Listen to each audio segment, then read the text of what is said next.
Green. We see that color, that word, a lot these days. Green energy, green products, green living. Crude oil above $70 a barrel. But what does it really mean? And why does it even matter? Oil traded up to an all-time high at the pump by those record gasoline prices. For nearly 100 years, fossil fuels have been the primary source of energy in America. Every facet of our entire society has been touched by petroleum, creating millions of plastic products and chemicals, with all of it consuming the natural resources of the earth in ways never seen before. Is there an alternative fuel that will work so that we don't have to burn fossil fuels and put all that CO2 in the air? We were the first oil company that really spent a lot of money looking at all that. And the results were what? The results were that we concluded that none of these technologies, and we looked at everything, I mean, we looked from soup to nuts, that none of these technologies were going to be competitive against oil.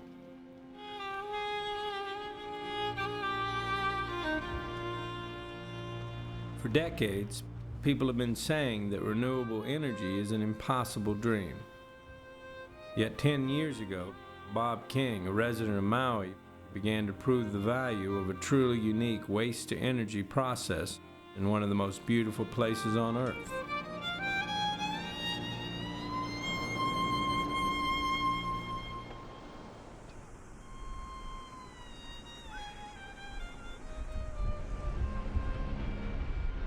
Today we're at the Central Maui landfill. It's the only landfill on the island of Maui. Back in '96, I was running my generator company, and we took care of the generator here at the landfill. They were having a lot of problem with oil, cooking oil, and other fats and grease that they were trying to compost. The problem with composting oil and grease is that there's so much energy in it. It was really heating up the compost and causing fires. Bob King was a diesel mechanic, and we'd often hire him to work on our diesel engines. And as an individual within the community, he was volunteering to get in there and try and find solutions. And the biodiesel solution works. This was in the early days of the internet in '96. So I got on there and started looking around at vegetable oil and fuel and came across this transesterification process. And I thought that sounded really like the ticket. So what I'm going to show you is the quickie version of what we do here. So here we go, alcohol in. First discovered in 1853 and later applied during the 1930s, transesterification is an organic chemical process applied to vegetable oil that produces an alternative form of diesel fuel. Separate like that. You can see the glycerin in the bottom and the biodiesel or the methyl ester on top. With a byproduct of glycerin, biodiesel can be produced with any kind of straight vegetable oil or waste cooking grease, creating a unique form of renewable energy for any type of diesel engine without modification.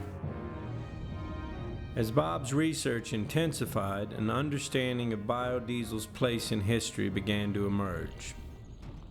Before the turn of the century, petroleum had limited uses and was primarily distilled to create kerosene. I confidently believe. Enter John D. Rockefeller and Standard Oil.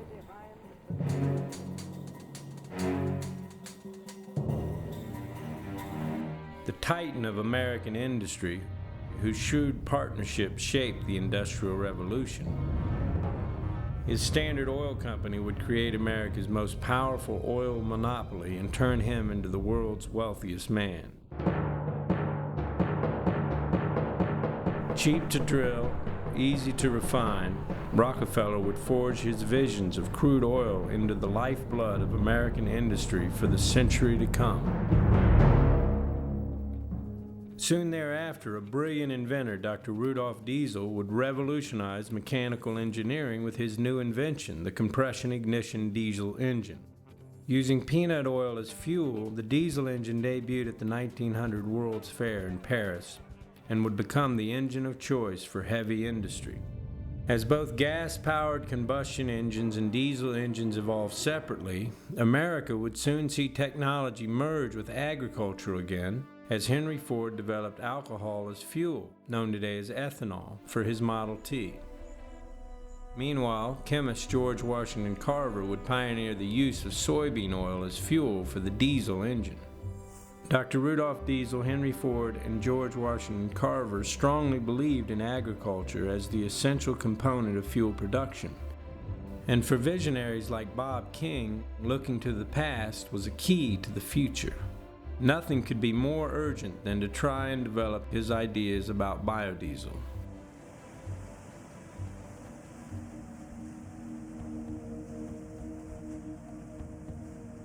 I've always been interested in alternate energy and efficiency from really when I was young. When I told my wife Kelly that I wanted to start this biodiesel company, I think there was a pause for a little bit there where she thought, oh no, here we go again. With their own life savings, Bob and Kelly King formed Pacific Biodiesel. I knew his heart and soul was in it. So it was like, you love what you're doing. I mean, how many people get to do what they love? And even if we never make any money off of it, it's something that you love. Hi, come on in. It was good. It was real. It was right. But what would have happened if everybody else would have jumped on board in '96 when we first started? Embraced this and took off. Where would we be today? Right. In 1996, the average price for a gallon of gasoline was $1.16. Crude oil was averaging $21 a barrel, and the Kyoto Protocol was 2 years away from worldwide ratification. The idea of renewable energy in the form of biodiesel was virtually unheard of. Bob and Kelly King's progressive vision of waste-to-energy biodiesel production set an important cornerstone for an emerging industry. When I first thought of the idea here, we were working with the composting company, Maui Ecosystems. They really wanted us to do something with the oil. In 1995, the island of Maui generated over 80 tons of waste fats, cooking oil, and grease. Like thousands of counties across the country, Maui needed to find a way to dispose of its oil and grease properly and not bury the problem. Hey, how's it going? You got it too noisy. These are the guys that bring the sludge from the sewage treatment plant to the composting operation. And this material is what we bulk with the sewage sludge. So this is a carbon-rich material, and you're going to mix with a nitrogen-rich material, which is a sewage sludge or manures. And that's why they call a composting facility. It's a lot of material. There's probably about between 20 and 25,000 tons of green waste that we process here a year. And the F.O.G, fats, oil, and grease, used to be, we started at 80 tons, now it's about almost 500. Every landfill in America today faces the very same dilemma. What can communities do about these massive amounts of green waste and grease?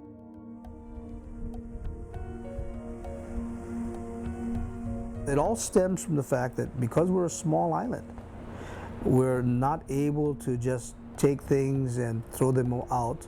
Our land space is limited. This location is, we've been at the same place here all along. The compost has always been here, and we've been on the other side. Where we're standing was actually a hole in the ground. The landfill has raised up 200 feet since we started, and our view of the mountain has gone away, but this portion of it has been awesome at recycling. 30% of the diversion out of this landfill comes from this operation right here, the green waste and the grease. So this landfill would have been closed out years earlier if we hadn't had this operation going on.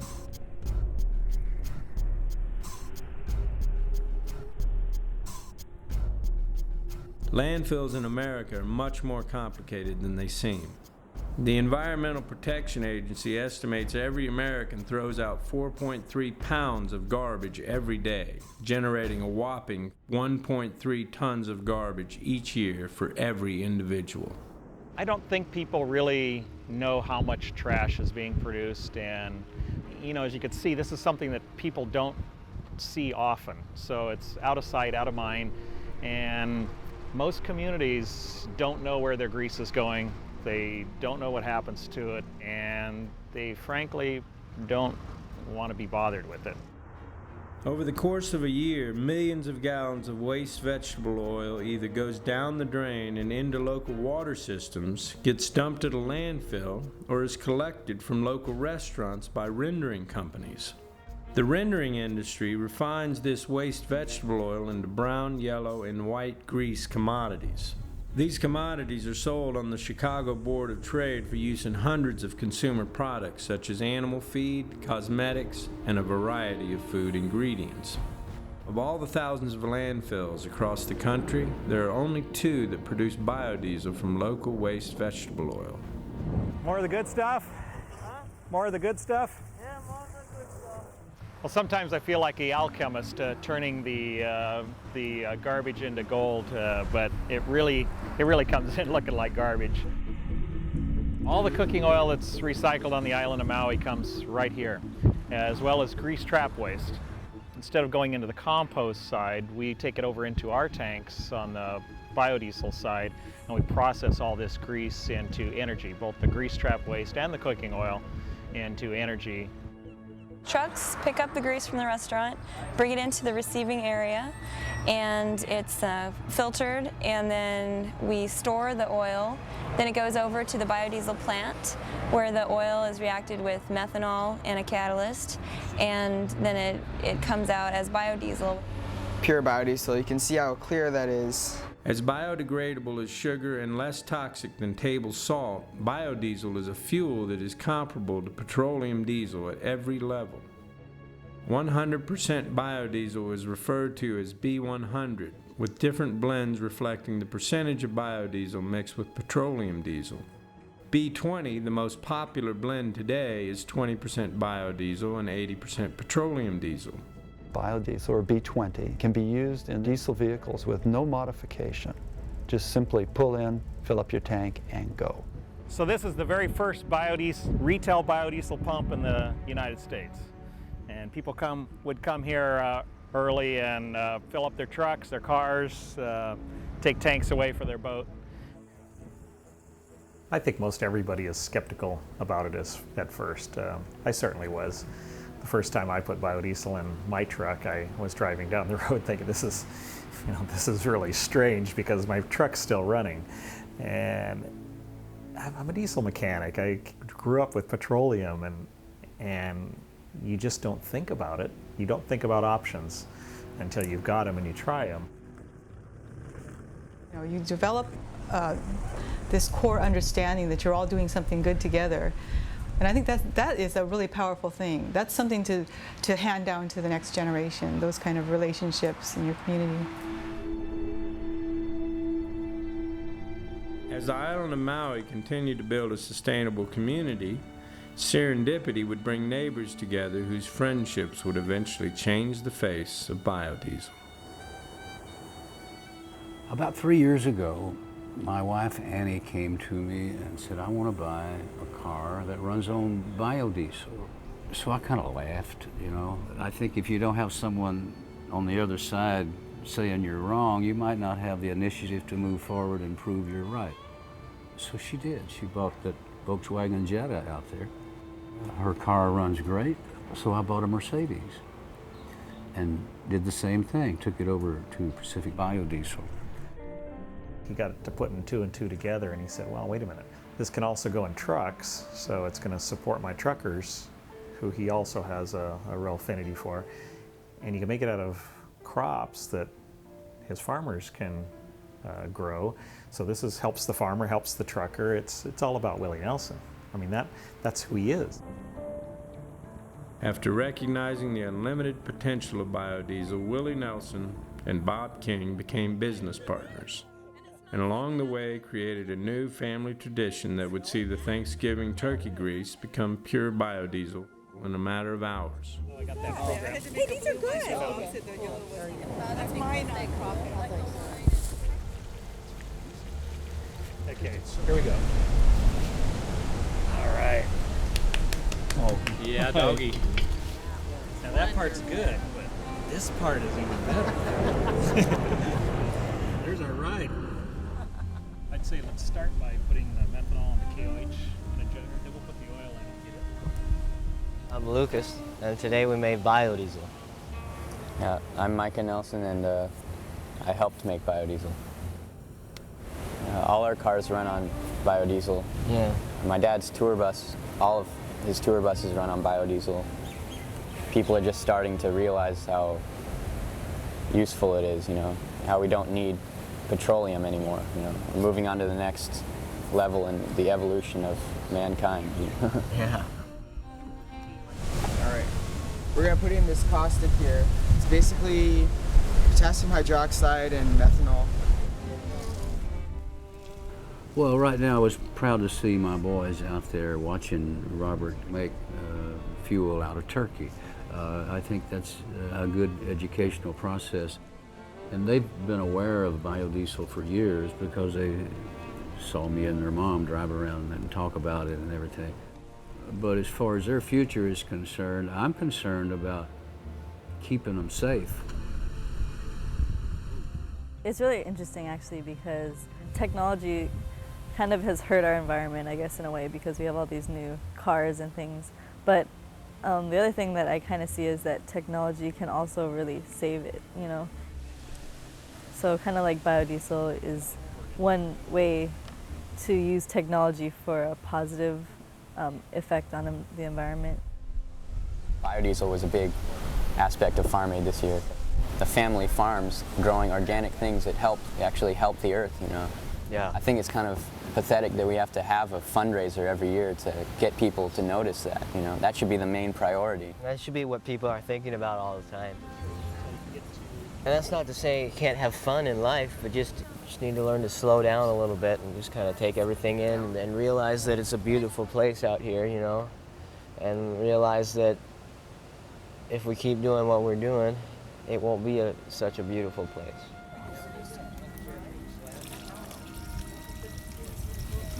That's the good stuff.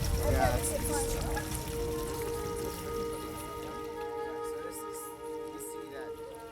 They've started this business out of nothing. It looks like witch's brew. They've brought something over here that no one had ever heard of, and it's just, I think it's a really, I guess I'm really proud of what they've done here.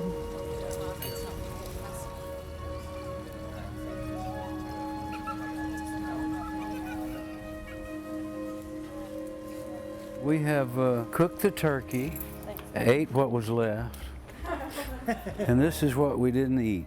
Now we need a ride home, and there ain't nothing open, so what happens? I think we better put our Thanksgiving biodiesel in here. There might be a low gobbling sound when we crank it up.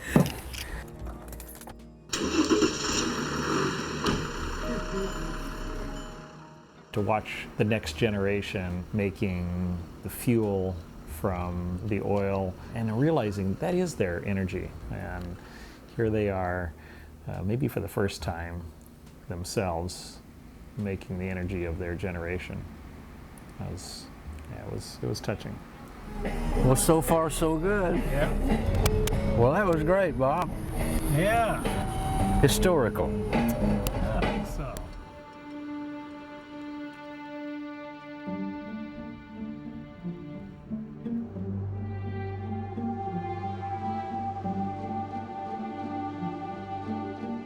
Our whole theory of how we do business, I think, is affecting a lot of people, that this community-based biodiesel production is very important, and that sense of community comes through in a lot of different ways, as it did with our petroleum company, who decided to put biodiesel in a name brand, a major brand station under the canopy with their pump and their label. And when that happened, I think they just thought, well, that's kind of cute. It's in Maui. What could happen? Let's see what went on. And now actually Chevron's corporate level is actually very interested in biodiesel. We're showing the confidence we have in this product, and also making the economics right for the public, keeping the price at a competitive level to alternative fuels like regular diesel, which we have done.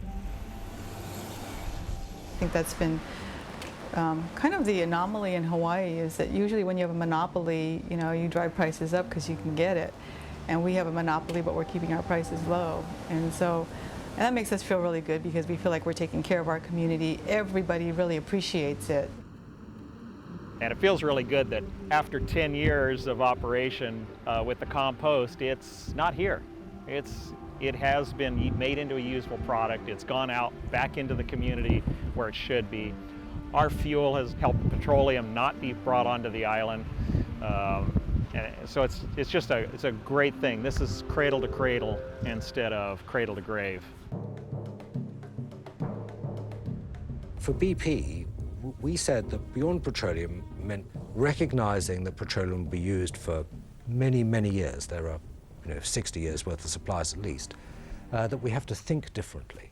You have to think about the future before the future arrives. In early 2005, British Petroleum would spend over $1 billion on its Thunder Horse platform, which would be the world's most advanced deepwater rig. This is not like making a chocolate bar. We can't do it very quickly.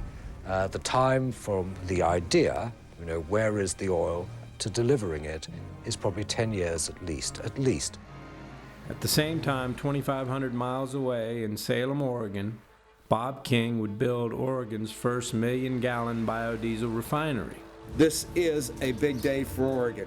Oregon is moving forward with our first commercial biodiesel facility in this state. And so it is fitting that our biodiesel facility will use recycled cooking oil from kettle chips as the stock for the biofuel production. Today was Oregon's day. Oregon stepped into the future, really, and started making their own fuel. Okay, so the governor is going to open the valve. There we go. The valve is open.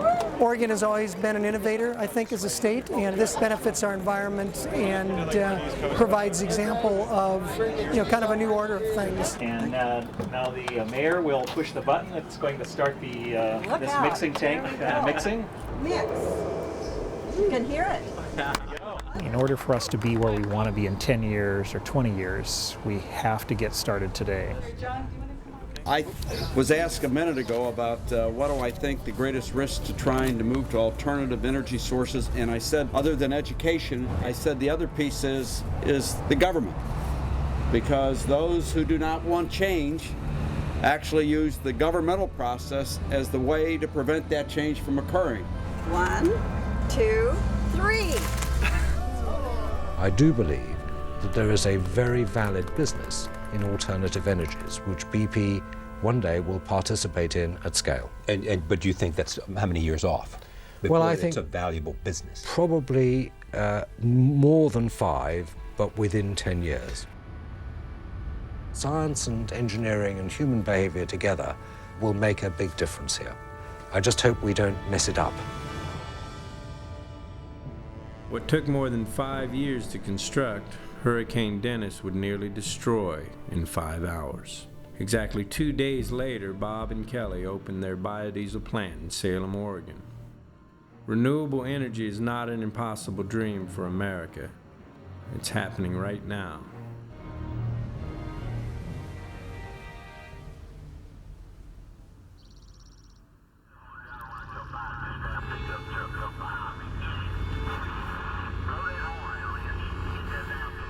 Just about an hour south of Dallas, Carl's Corner truck stop, like thousands of other truck stops all across America, provide food and fuel for over 3 million truckers driving America's highways. Biodiesel is something that's coming up, and when Willie brought it in, then the people like this gentleman and others started using it. These are the guys that bragged on it because they could stand behind their truck for the first time in their lifetime and wouldn't burn their eyes. And so I listened to the truckers. Roots grow deep with Carl in Texas, and longtime friend Willie Nelson, who grew up just south of here, would endure challenges and time to become the linchpin for biodiesel to be sold to the public in the heart of Texan oil country.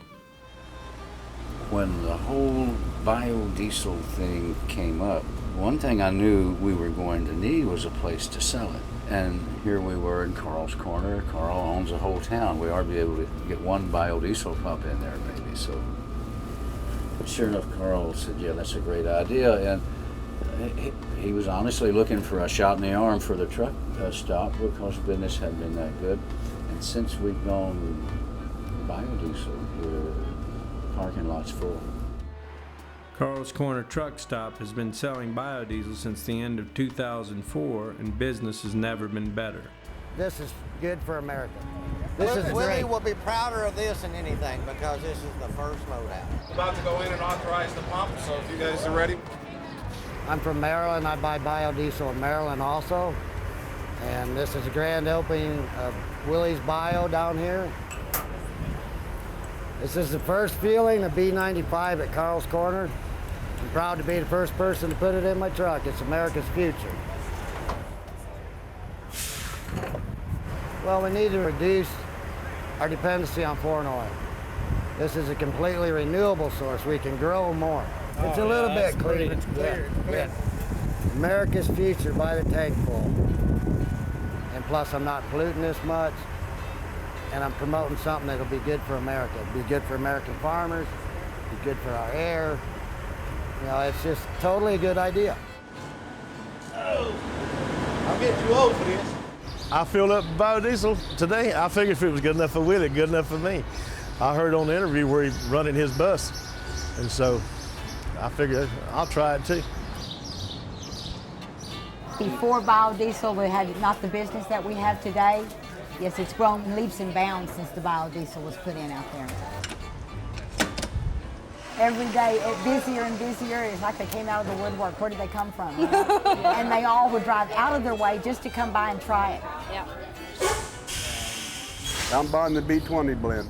When I found out where I was going, I just bought enough fuel to get here so I could buy as much of this as I could buy.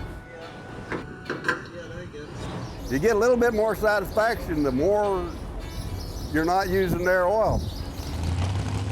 I know of about a half a dozen that have tried it, and they're like me. They're hunting around for it, you know, and buy it when they can.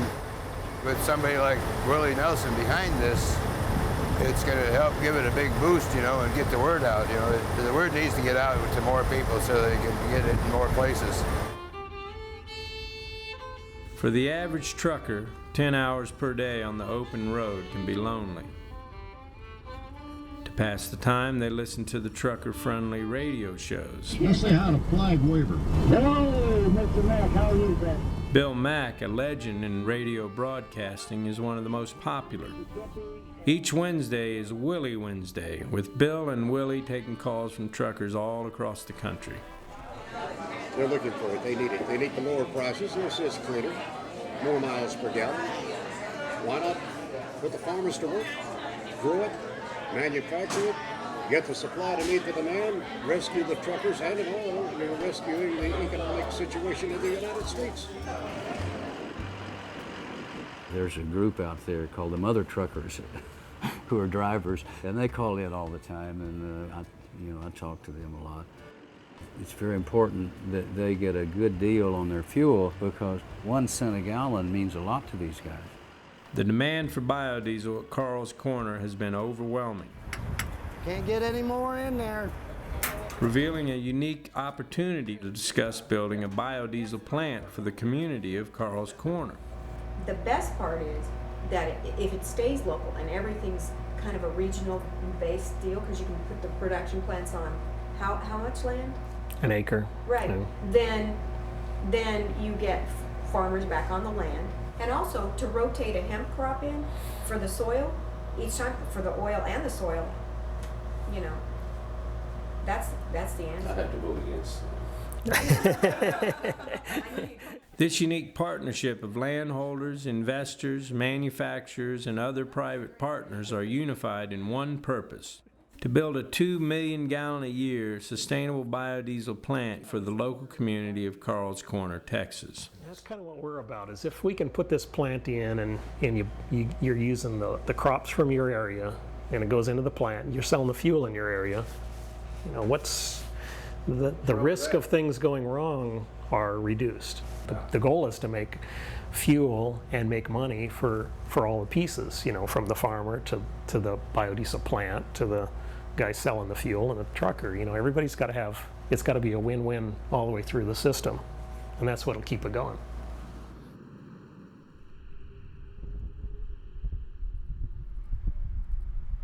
I was raised in Texas, and I worked on farms and ranches all my life, making school money to get through school.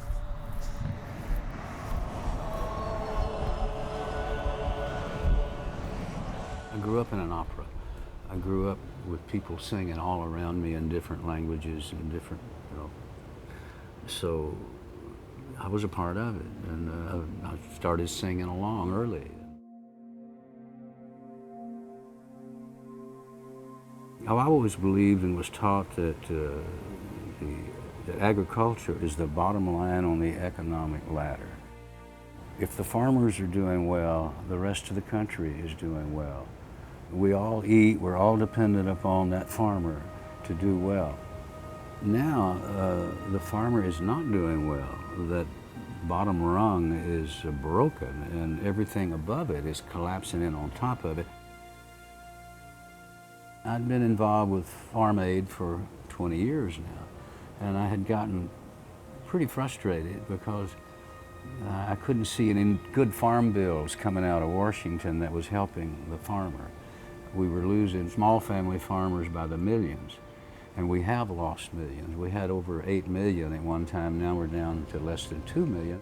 And until we start going back to the basics and taking care of the family farmer, and the other raw producers in this country, whether it's oil, no matter what it is, steel and iron, whatever, all the raw products in this country we've got to preserve.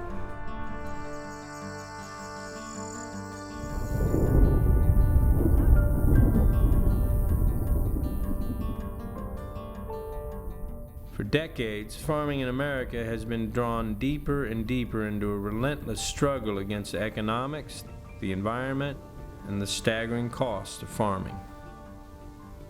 Biodiesel creates opportunity on many different levels for all of us to rediscover the unlimited potential of biomass energy and how the family farmer is the essential component to generating renewable energy on a massive and immediate scale.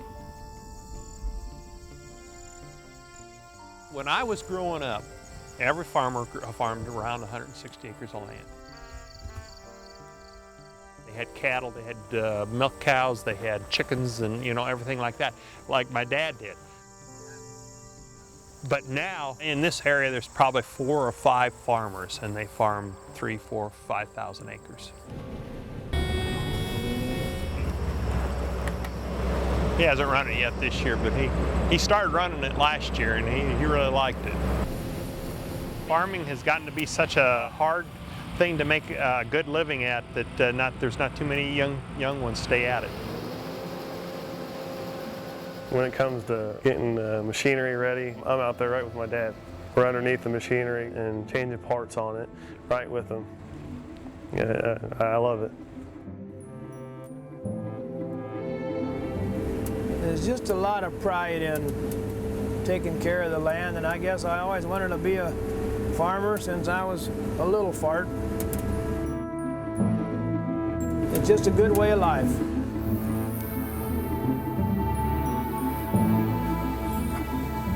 There's been times when I thought, you know, I'd just get out of it. But then I think of my boys. I mean, they want to live on the farm, and Troy farms with me, and he loves the farm. He really likes farming. The Segabrook farm was one of the first farms in the area to use biodiesel in its machinery and has used the renewable energy ever since. 2, 4, 6, 8, probably about 9 or 10 tractors, 9 tractors. The cost to maintain and fuel any type of farm vehicle is staggering. How many gallons of fuel does this thing use? It'll probably use 125 gallons a day. That's outrageous. That's a lot of fuel. Yeah, it is.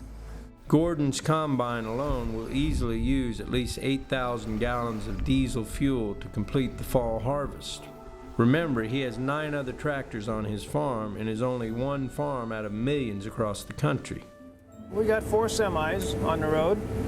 Right now we're using 11% biodiesel. In the farm equipment, the same way. It's cleaner burning. Fires power, I don't know. But I know it's mind-boggling that we're paying those guys that much money for oil where we've got our own product here that we can subsidize ourselves. Farm communities across America would directly benefit from small local biodiesel plants to process their crops into fuel. This idea of community-based biodiesel production creates a local sustainable fuel source that could change the way fuel is monopolized today. The more biodiesel we use, the better soybean market we're going to have, because the elevator will be able to pay more because they're going to be able to recoup another 10, 15 cents. It's our own product. I mean, the farmer needs to support himself. We're in it to make a dollar. So if we can go to work and use soy diesel, that's so many more barrels of oil we don't need to buy from foreign countries. With this hurricane that came in down in the south and ruined a lot of the oil rigs and a lot of the oil refineries down there, you know, that just goes to show you that we're so dependent on foreign oil that, you know, if we can go to work and make our own product right here in the United States and use it, we don't have to be dependent on that stuff coming in out of the Gulf and stuff like that.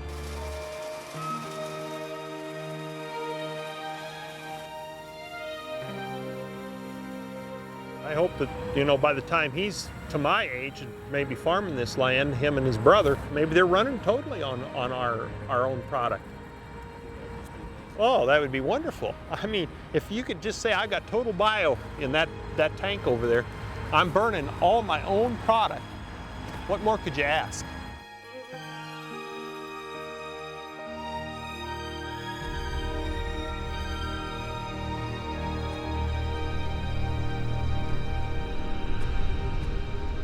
All around the world, agriculture is evolving like never before with biodiesel. It's critical that agriculture harnesses energy responsibly because world deforestation is a real threat that is growing. You're not going to want to claim that you're sustainable or that you live in this green way when in fact your fuel came from palm oil in Indonesia.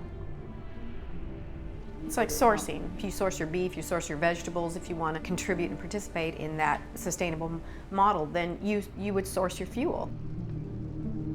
For Bob and Kelly King, the idea of all sustainable resources being local has inspired a strategy centered on community-based biodiesel production. It's not about making millions and millions of gallons so much as it is putting the ability to create your own energy sustainably in your community into the hands of people in the community. To me, it's, you know, we could have spent the same amount of money, built one plant that, you know, one 10 million gallon a year plant. But what we've done is we've put 9 plants on the ground that equal close to that amount, and we put them into different communities where those communities now can create a portion of their own energy. An example would be this zero-emission, solar-powered biodiesel plant. We'll set up here eventually, huh? Today it's being started up for the first time and will serve the region's largest cattle rancher with fuel and jobs for many decades to come. So this is the raw canola oil. This was grown this year. Canola in the market doesn't have any color to it, and there's no odor to it either. And this has got a really nice plant smell to it that's I like. Nice. We've got separation. Separation already? Let's do it. Ooh, brother. I'm telling you, this stuff's That's awesome oil, huh? Yeah. So this oil here, they grew it, they pressed it, they tanked it up. Now we're going to make it into biodiesel, and then they're going to run the equipment on the ranch. And this fuel has never made it off the ranch. And you talk cradle to cradle, this is it. It never made it more than 20 miles from where it started from. Exactly. And that's that whole theory, right? You know, you take part of your land and you grow your energy, and then you take part of it and you grow your food, and you take part of it and you have fun. Is it coming? Oh yeah. Sweet. This will tell you the story of your reaction. You see it now like this. When the alcohol and the catalyst go in, you see the color change. And then it ain't gonna be cloudy like this, it's gonna be clear. That's why a lot of people, they're amazed, I mean, you know. And then when they sniff it, there's no smell. It's nothing better than actually making the fuel. My best days are... Putting it in the car is probably better than actually making it. I don't know. I mean, my best days are when I get to come out and actually run the plant. I love that. It's good fun. There it went. This yellow, that's all your biodiesel. Awesome. So the glycerin settling down now. Yep. Boom, there it goes. You know, it's biodiesel. You can watch it break and you're there. In a building, for the electrical needs, those things can be done with less dense energy. Biomass, geothermal, solar, wind. You know, that's for buildings, that's for the grid. Save this fuel for transportation.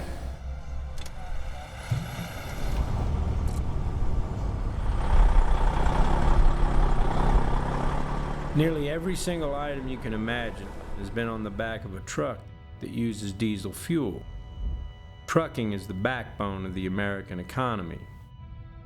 Then a day came that would tear at the fabric of the trucking industry and challenge our entire society. In the southeast United States, the storm surge a huge concern tonight, some 20 feet in some cases, but it's shaping up to be one of the costliest storms ever to hit the U.S. Hurricane Katrina, broadcast live around the world, would shock our society, exposing our weaknesses by revealing a vision of America that was unimaginable. This single event triggered a massive relief effort heavily relying on thousands of independent truckers from all over the country. Which lane's open up here? Mike Freibarger, an owner-operator out of Maryland, was contracted by FEMA to carry a 9-ton military transporter filled with meals from Silver Spring, Maryland to Hattiesburg, Mississippi, over 1,100 miles. I don't have a lot of money. Things are really tight right now. And as far as monetarily, I knew I wouldn't be able to help, but as far as helping getting something in there to help the people, I knew I could do that. America rides on the back of trucks, and something like this, you know, it's the trucks that bring it in there. For bio-truckers like Mike, finding biodiesel in America is not easy. With over 175,000 fueling stations across the country, less than 1,500 offer biodiesel. And here's our biodiesel location, and it looks kind of truck friendly. Isn't going to be real easy to get to the pumps, but this stuff's so sparse that when you do find it, usually it's kind of a pain to get to. On the website it said it was B20. This is a slow volume hose. It'll just take a while to put it in here. This is a pump that pumps at a rate that you'd fill your car up. What would normally take me 15 minutes to fuel up, doing it this, it'll probably take 25, you know, maybe half hour. And time's money to a truck driver. I just think that the trucking industry, the fueling side of it, hasn't realized how much truckers actually want it yet. $189. Every time I use biodiesel, I get better fuel mileage. And a half mile to a gallon increase doesn't sound like much, but when you're putting 600-700 miles on a day, yeah, that's a pretty good chunk of change at the end of the day. Due to XM radio, Bill Mack promoting it, Willie Nelson promoting it, you know, there's a lot of truckers out there that know about it, but you know, there's thousands of truck drivers that's never even heard of it. People want to reduce our dependence on foreign oil. We need to just reduce our dependence on oil, period. A single barrel of crude oil is actually 42 gallons and comes to America from a variety of sources. For instance, if an oil company were to load one of its super tankers It would depart from eastern Saudi Arabia, sail around the Strait of Hormuz, move up 100 miles through the Suez Canal, and then spend approximately 30 days crossing 4,763 nautical miles to arrive at Port Fourchon, Louisiana. Today, America will need 10 of these supertankers to satisfy our current appetite of more than 20 million barrels of oil each and every day. I have 150-gallon tanks on each side. Okay, $143, $420. Just double that, that'd be $840. You know, I could have put $840 in there. It's a lot of money. By using a B20 blend, Mike is reducing his petroleum consumption by 20%. And we're off. Mississippi, here we come.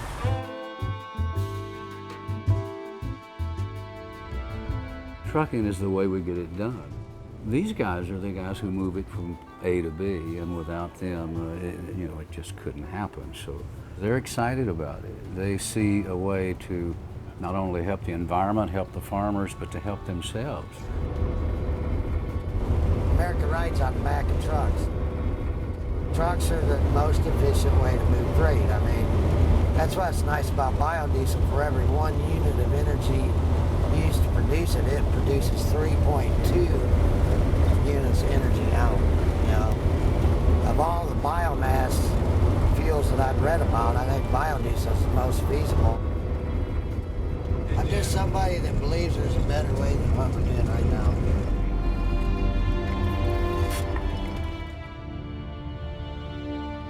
Our citizens must understand this storm has disrupted the capacity to make gasoline and distribute gasoline. I've directed the folks in my cabinet to work with local officials to develop a comprehensive strategy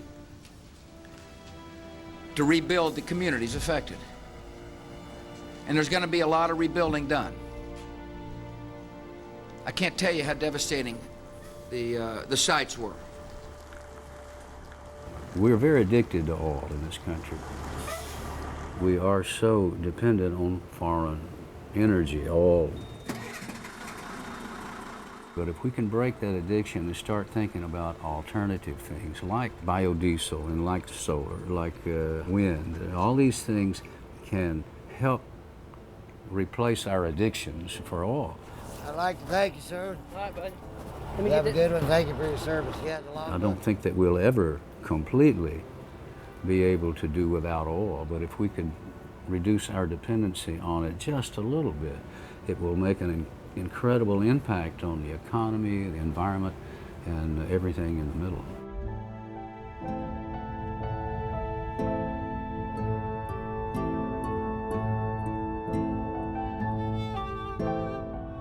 After delivering his cargo the next morning, Mike has one more personal stop to make before he leaves Mississippi. These kids have been traumatized and they need something to take their mind off what's happened. We got crayons for the kids and coloring books for the kids. Hopefully it'll take these kids' minds off what's happened. And I remember coloring was always good for me. So I'd like to hand it to them personally because then I could see the smile, you know.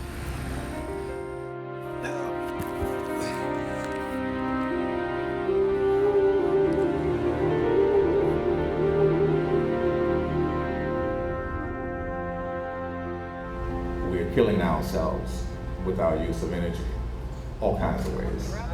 And this is one of the healing agents that we managed to find, biodiesel. I'm very pleased to be a part of it. I'm really pleased to be connected through Willie. Petroleum has been real easy for a long time. We forgot that at one time we were supplying our own energy. These are small economical plants that get supported by the community that the fuel's going into. And this plant is open. It's just such a nice thing for a community to say, yes, we make our own energy. We're driving on it right now.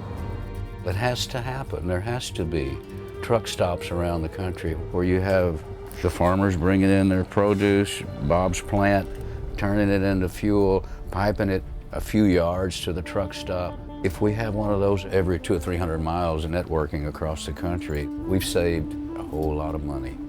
And we've saved a lot of environment problems, the pollution required or involved in transportation. There is a big incentive there to take the pressure off of people who are paying $5 for diesel. I think on the food versus fuel issue, I think it's pretty easy to show how much fuel is used to grow food. We put it on fertilizer to grow the crops, the tractors that farm the crops, the trucks that take it to the silos, ship it across the country, across the world. It was a great system, and at $4 and $5 a gallon, it's hurting that model of shipping stuff wherever you want to ship it. You know, the 3,000-mile Caesar salad is not a viable, sustainable thing. That's the problem with food right now, is that it's heavily dependent on petroleum for production. And that's why the price of food has to go up right now. We have to get around that some way. And education and knowledge is the secret here. And if a lot of people don't know that sustainable, local agriculture, fuel, food is the answer to our problem, then we'll continue to import it from 1,000, 2,000, 5,000, 10,000 miles away, which is ridiculous.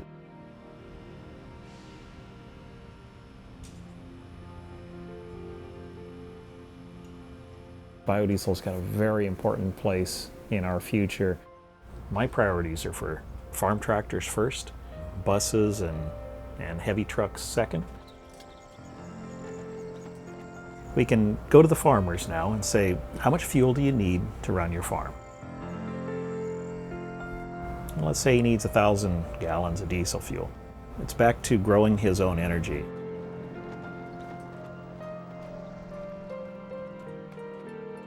He grows his sunflower, brings it into us, we crush it, make it into biodiesel, give him back his fuel. And now he's totally connected with how efficient he is at growing some sunflowers. If he can grow his food, which he's been doing forever, now he can grow his fuel. It's going to save him a whole lot of money. The secret is grow it over here, use it here, keep the money in the community, and why that's hard to understand is a little bit beyond this old guitar player from Texas, you know. If I can understand it, why can't everyone, you know?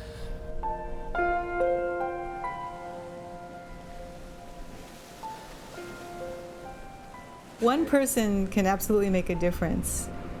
And all it really takes is to take that one step forward and say, I'll do it. And I think every one of our customers that's running on biodiesel took that step. I hope America embraces biodiesel. Energy does need to be decentralized. It needs to come back to the community, just as many things do. We believe that it can work all across America, all around the world. We've got to start looking at local production for local energy. 1, 2, 3. Turning points in history can easily be disguised as ordinary. History will remember how one decision by an ordinary man forged a revolution. Green. We see that color, that word, a lot these days. But what does it really mean? And why does it even matter? The choice is yours.